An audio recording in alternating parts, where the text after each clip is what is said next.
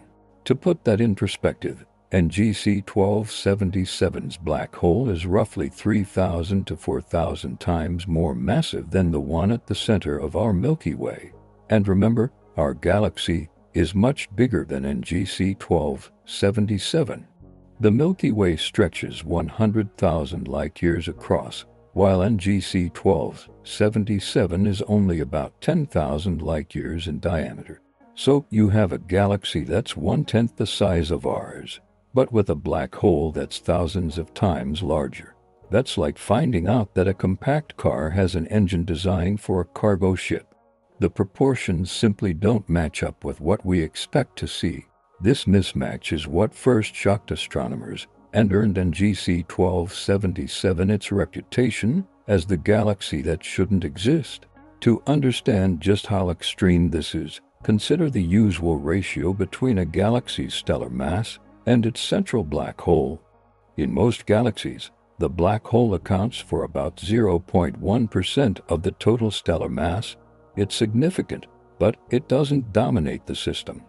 The stars and dark matter make up the vast majority of the mass, with the black hole as just one component among many. In NGC 1277, the black hole makes up between 10% and 14% of the galaxy's total stellar mass. That's 100 times larger than the expected ratio. It would be like finding that your car's engine weighs almost as much as the rest of the vehicle. Such an imbalance is not only rare, it challenges our entire understanding of how galaxies and black holes grow together. What's even more remarkable is how far the black hole's influence extends. In most galaxies, a supermassive black hole's gravitational dominance is limited to a relatively small region at the very center.